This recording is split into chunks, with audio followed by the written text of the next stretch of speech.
The autumn wind is a pirate.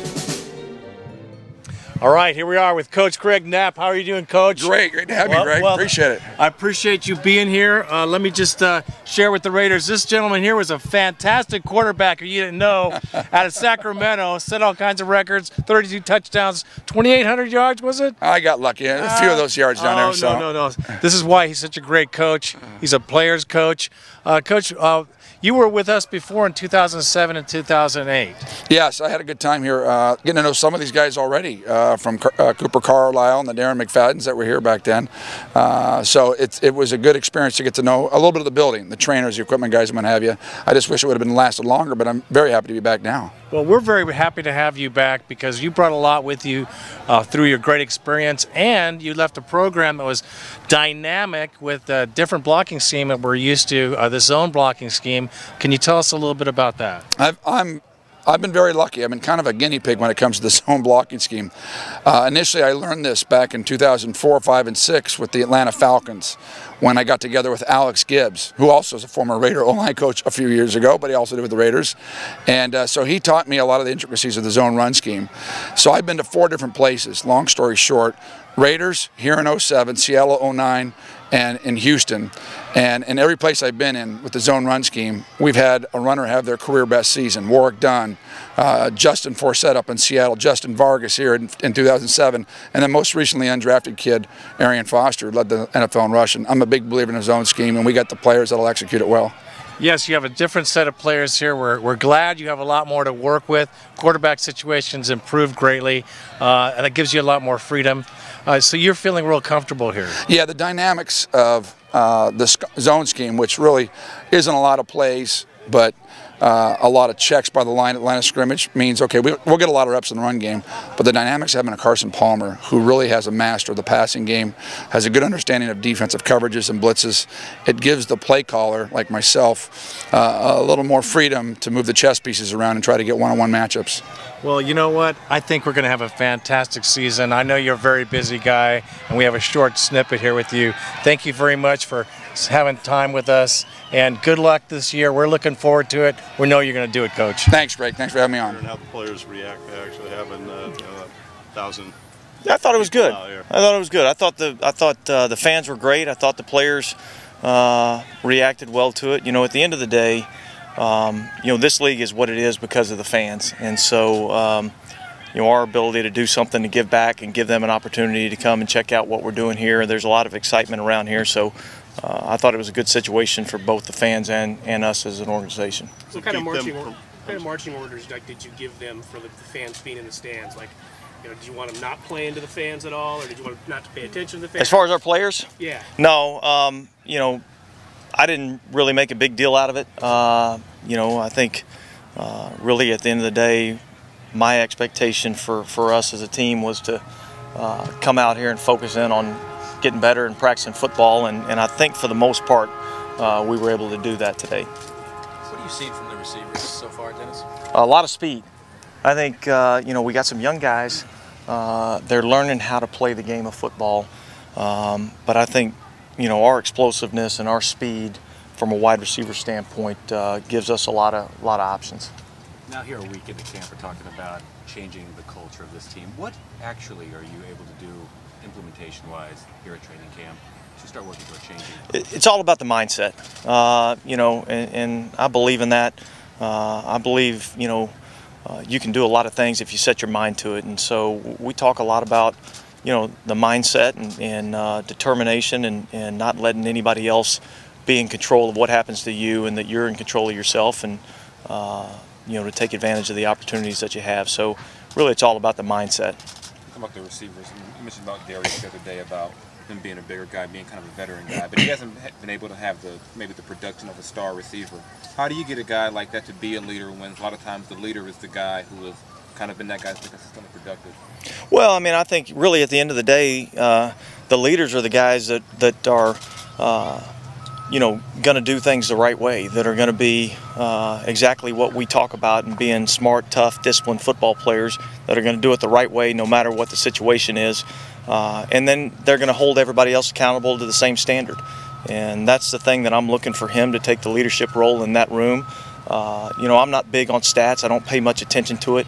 You know, we've got enough good football players that we can spread the ball around, and you know, I think we're not concerned with who catches, you know, 75 or 100 balls. I'm concerned about how well he's blocking on the running plays. I'm concerned about how well he's running routes, and I'm concerned about his mindset going into the season. And you know, so far I've been pleased. How much do you prod a guy in terms of personality-wise if they're not maybe outward as another guy, but you want him to be a leader? Like, and Darius has always been pretty much a guy that let stuff roll off his back, even when he was struggling the first couple of years. You wouldn't see a major difference in him when he had a good practice.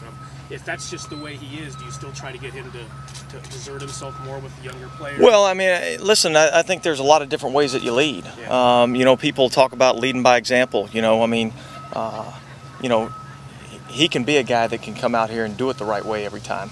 And there's nothing that says a guy, even though he might not be a vocal guy, that says, you know, he can't get on to somebody if they're not doing it right. We're all held to a certain standard. And at the end of the day, we've got a job to do, and we got to make sure we get our job done no matter what, you know, who's called to do what. We got to get our job done. You say you're not worried about the stats from that position. Are you okay with not having a clearly defined #1 guy? Oh, absolutely. I mean, I think our ability to use our weapons in different ways and be able to spread the ball around gives us can give us an advantage. You know, I think a lot of times when you have a guy that's the go-to guy, you know, teams are able to kind of game plan against that. So I think, you know, having a bunch of versatility and a bunch of different types of receivers, you know, is a good thing. A lot of talk outside of here of Plaxico Burress showing some interest.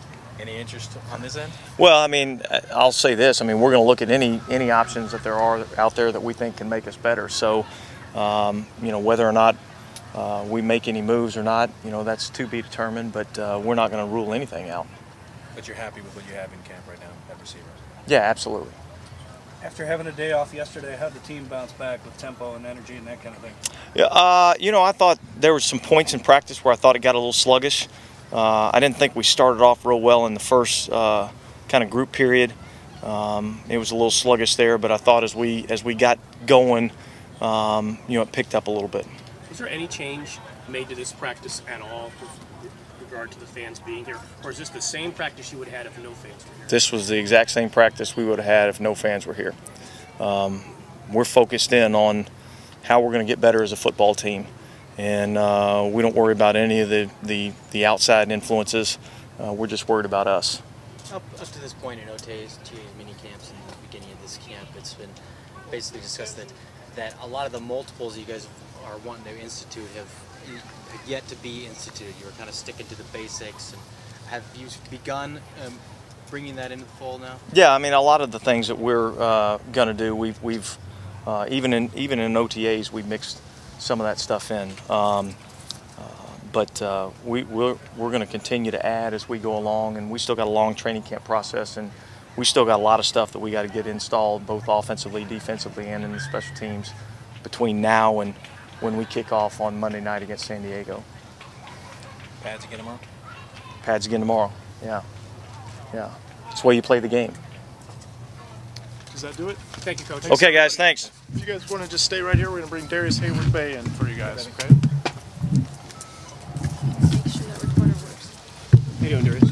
Doing all right. Any questions for DHB? Chris, Coach has talked about him wanting you to take a leadership role. You're like an elder statesman now almost after a few years. Does he, your personality through the first few years has been a guy that you kind of let things roll off your back. You didn't seem to be totally bothered when you kind of struggled early, and you didn't seem totally that much different when you played well last year. So is that a role that you embrace, to be a leader, to get out front, to hold other guys accountable? I mean, I think last year I was a leader in that room last year, you know, in the meeting room, just being on top of things. And then out on the field, you know, I don't say much, but, you know, I just try to go out there and lead by example, you know, run hard. You know, anytime we have anything going on, the guys look towards me, and I have no problem with that. It seems every time we talk to some of the younger receivers, and they ask them who's really come to you and offered instruction, they always mention you first. Has your role in that changed at all since with Dennis Allen coming in?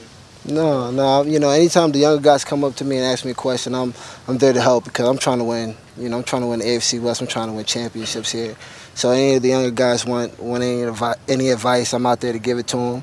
And, you know, that helps me out. You know, that keeps me on top of my toes and want to do better. Do you go to them or do you wait for them to come to you? I mean, sometimes, you know, you got to tell the guy, hey, you could do this better, do that better off the line. And then sometimes they just come to me. You know, Derek Kreiner, he came up to me after practice 2 days ago, and we talked about a couple of things 5 minutes after practice, and that's what I'm there for. How much different are you than the guy that first came into this league? I think I'm the same guy. I'm hungry. You know, I want to do well. You know, I want to be that guy on this team that, you know, that helps bring wins. You know, since day one, since Al Davis brought me in, I think I've been the same guy. You know, results have been different, but the mindset's been the same. Why were the results different? Oh, just, you know, things just went my way. First full off season with Carson Palmer, some new guys in the receiving corps. How are things gelling for you guys as an offense, as a receiving corps? It's coming along, but we could definitely be better. You know, it's still the first week of camp. You know, we still got to get things going, but, you know, it's work, and we're willing to put it in, and it's going to get right. Last year you had a chance to make some game-changing plays at Houston against Kansas City. Do you see yourself making more plays like that? I see myself making more plays. You know, you build off of last year's momentum, but you can't look back and be satisfied with last year's you know, stats or whatever plays you made. You just got to build off of that. Was it like having the fans out there today? Oh, it was cool. I mean, people scream names and stuff. I don't look. I just kind of focus on my job. The last couple of years, they talked a lot about not having a #1 receiver here and kind of just being by committee. When you hear that, do you still say to yourself, "I want to be that guy when things are going I think every receiver tells himself, you know, I want to be that guy that's going to get this first down, make that play. And I think if we all have that mindset and we play together, you know, we can do it by committee. You know, it's always going to be a guy who's going to have more catches than the other. But if we do it and work as a team, sky's the limit. After last season, you had quite a few catches, yards. Do you think you're going to get more attention this year? Do you go into it brace for that, or trying to, you know, expect it? You're going to have to ask the other teams. I don't know what they're expecting. You know, I don't know what they're going to do. I just know I got to play football. You know, if that means beating one guy, cool. If that means beating 3 guys, that's what we got to do. Teams or teammates that you get or that new that you haven't played with before are surprised at your size and physicality. I mean, from a distance you see how Darrius Heyward-Bey has this sprinter speed.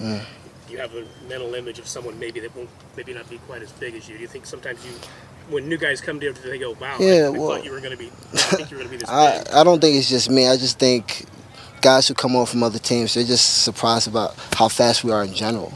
You know, you got Jacoby who's short and fast. You got me, I'm tall and fast. You got Darius. You got Eddie McGee, who has good speed. So I think a lot of guys who come over, they're like, wow, these guys can run. What are your impressions of Rod Streeter so far? He's good. He's a good rookie. He's still learning. You know, he's making plays out there. So I keep telling him, just keep doing what you're doing, and you know, the coaches see you. You and DVD seem to be having some pretty heated battles out there. A little rivalry beginning for you two. Who? DVD. Huh? Who? Stop playing. No. DVD. He's playing great right now. Yeah, he's playing great right now. You can tell he's been working. You know, he's got my number a few times. I got him a few times, but you know, that's what camp's for. You know, battles. You say you heard the fans, but you didn't listen to what they're saying exactly. But when you kind of look at the difference in the years past, of not being that many fans out here, and yeah, the energy, what was the energy difference? I don't know. I really wasn't paying attention to him. I mean, for me, I gotta do my job. I can't be out there looking at the fans waving and everything like that. I'll be telling like they're not there. But I'm glad they came out though. Let's put that in. You know. How would you assess how this camp has been compared to the previous ones you've had? What do you think you are right now? You know, it's no two-a-days like it was my first 2 years. You know, that's a grind. But I don't know. It's still early. You know, camp so far has been fine. You know, my legs feel good. I feel fast.